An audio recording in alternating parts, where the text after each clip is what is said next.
It was a little bit stressful to be in a police chase. 3 young children and your father were fleeing the police, Mm. the popo.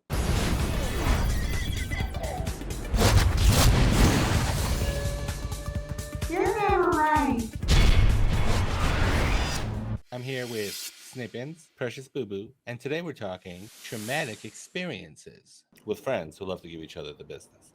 Do you want me to tell you the story of our leaving Iran? It's a very good one. I think you're gonna like Yes. Have we never covered this on the pod? it. No. All right, This so would be a perfect week to do this. all right, so when we left the Iran, as Uh-huh. Americans call it, or Iran, Iran. Iran. The So Iraq. we get into a cab and we're headed. So my dad gets thrown in jail because he knows too many foreigners. Wait, were you affluent? Wow, what the hell are you asking me? Did you grow up wealthy? Your dad was president of a security company in Iran? Did you guys have a refrigerator? Yes, we had to wait till 1776, and then we all got refrigerators. You weirdo. No, We were part of the burgeoning middle class in Tehran, which did not exist until we were part of that first wave. Usually you can't leave a country and purchase plane tickets. I guess I never really did the math on it. So my dad gets thrown in jail because there was a revolution. He gets out, and then we have to get out of Iran. So we get in a cab and we're driving to the airport. We hit this group of people. So remember January 6th, Precious Boo Boo, when your coworkers were rioting at the Capitol. So imagine that. None of my coworkers are the people my coworkers were preying upon for money. The people you gave walkie-talkies to. So yes, I did. Imagine January 6th, but all over the city, because that's what was going on. And what were your political opinions at the time? Well, as I was a child, I didn't like the Ayatollah Khomeini at all. I do remember that. So anyway, we get to this group of people are pulling people out of cars, and they have clubs.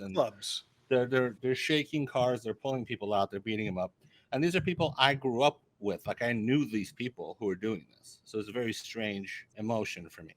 So, but they have these signs that are like the Ayatollah Khomeini signs, and they're pulling people out and beating them up. And we have to wait until it's our turn to be pulled out and beaten up.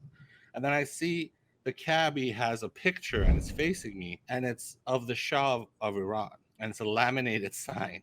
And I was like, oh my bejesus, we're going to get killed, because I, even as a child, understand that those two, like, I watched Sesame Street. We had Sesame Street. I know that one of these things is not like the other. But then they come to our car and he's like, yes. And they're all like, yes. And we drive right through. And I was like, what? And then so we drive for a little bit, and there's another pile up where people are shaking cars and pulling people out.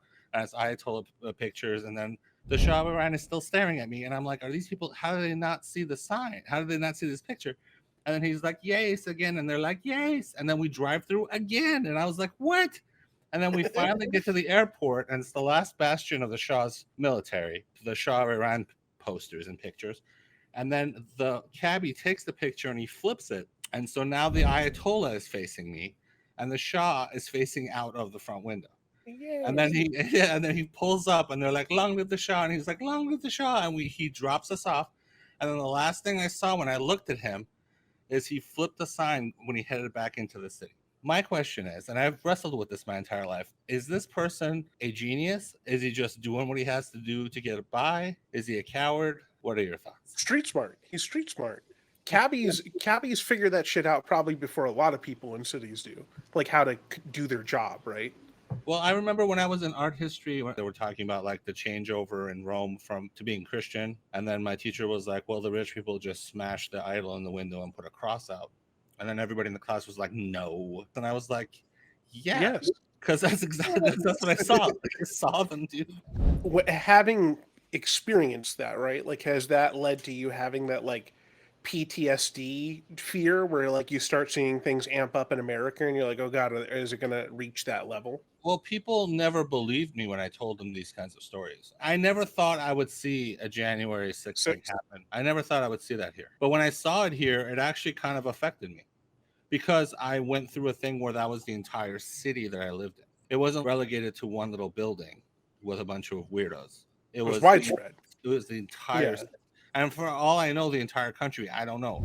I didn't really. I find your escaping Iran story to be very interesting. Actually, I think a lot of people, maybe not necessarily our audience, but I think a lot more people need to hear firsthand accounts like that because they don't realize that that shit can legitimately happen. It's not just like a movie thing that you might have to flee a town. But when that happens to you when you're 8, Yeah, well, it conditioned you. For me, like I think the closest thing that I experienced to that kind of like, holy shit, things are getting very real very fast was the early days of COVID, like Right. going to the grocery store and things like that. That was as scary as life is. I mean, like, listen, I've been in situations where like guns were presented. I've been in scary situations, but like that was as scary as like the world got. You know what I mean? Outside of like a pocket, there's a dangerous element in this room. well, with it. that's the thing of when it's something that's completely out of control and it's much Yeah. larger than you can possibly. I was in a high-speed car chase when I was like in junior high. Okay, what? Do tell. My dad was being chased by the police. And He refused to pull over. What was the And we were context? What did he zigzagging all do? down the highway real fast. do you know how He made stories the work? police very mad. Do you know how stories work, Snippins? You have to have enough, then what happened, and then He it's was- no conclusion.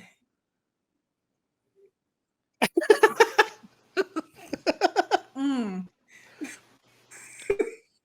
Snippins, what is going on with you today? We were okay. So we were in the car. My dad was late for the bar, Okay. and there was a mall had just.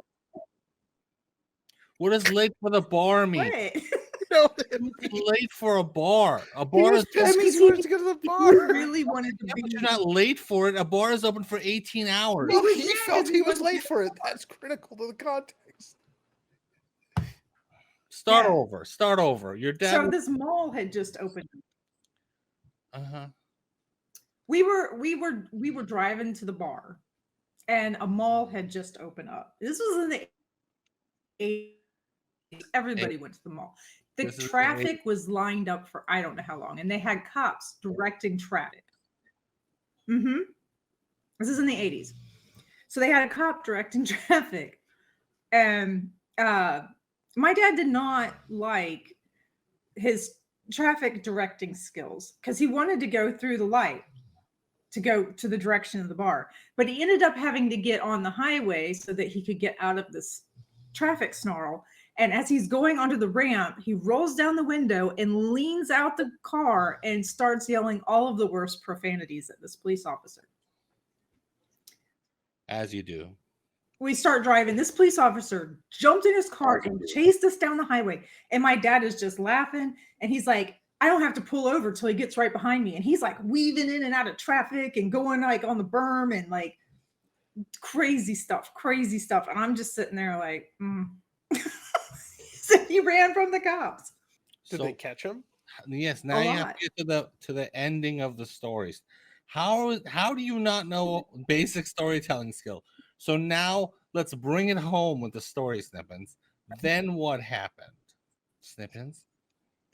So the cop finally did get behind him and he pulled over like he'd won. And so he pulled over. And you know what? He didn't even get a ticket for that. You didn't get a ticket? That's insane. That's insane. Oh, they just yelled at each other. He was in fact right. He does not have to pull over until the cop was right behind him. Yeah, but he did a lot of reckless driving. I said he was a pretty dedicated bar attender. So for him to be late was a big deal. I've never I grew up in a bar. I don't think I've Yeah, I ever did too. heard the excuse I'm late for the bar. Unless Mine it's was a the law- greenhouse on the Jersey Shore. Unless it's a lawyer. I've never heard anyone say that in a sentence before. I know what late for the bar means. I grew up in a white household. There's no truth. Yes.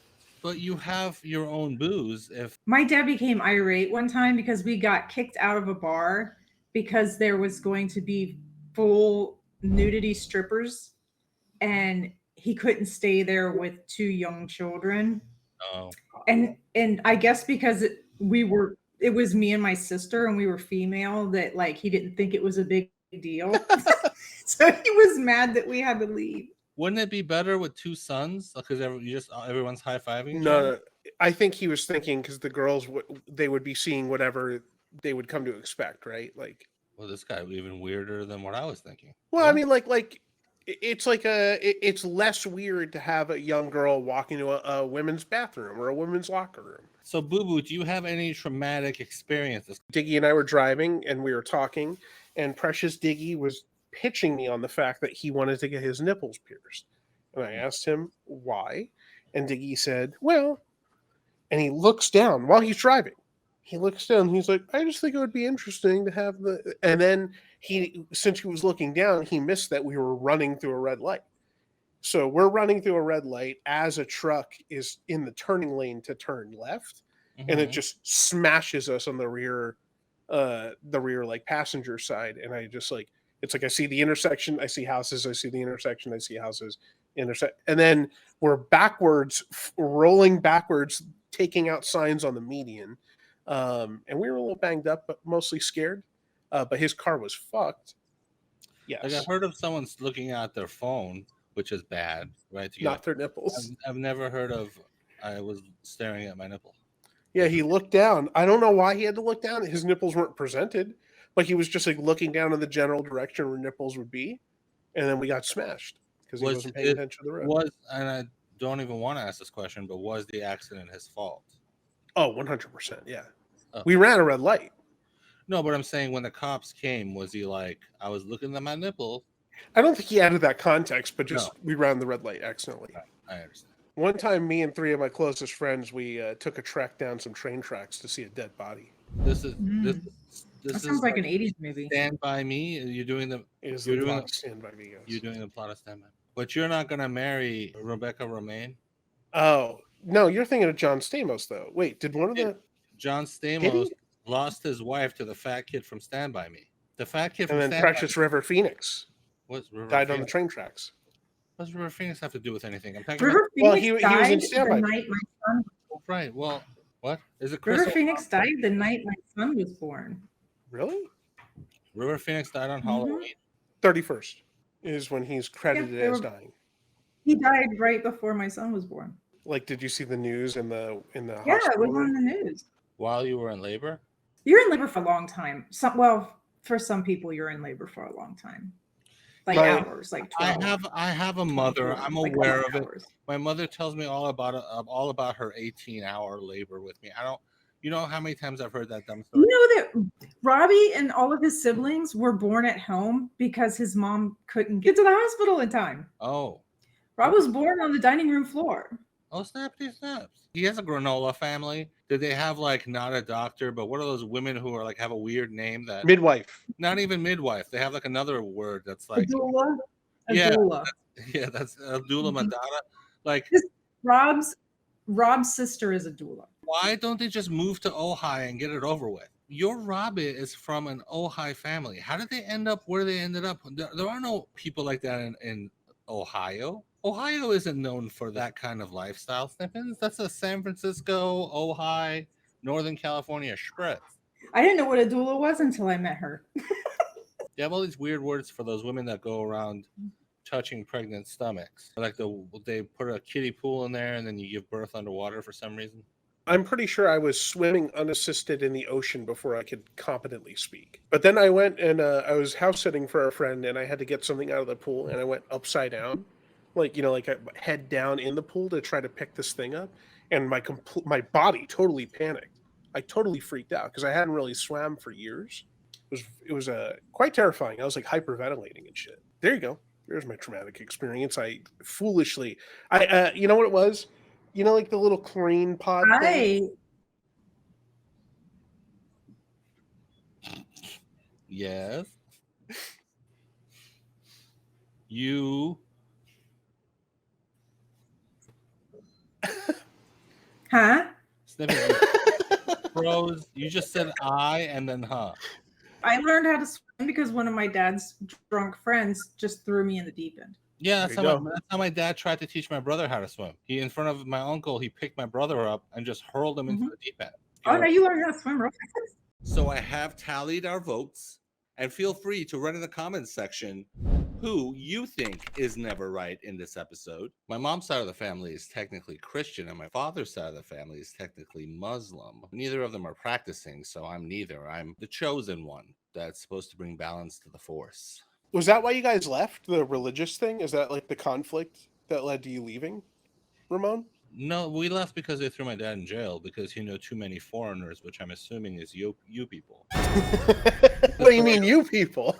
You're never right. Don't forget to like, comment, and subscribe, and hit that notification bell if you want more content from the Never Right podcast.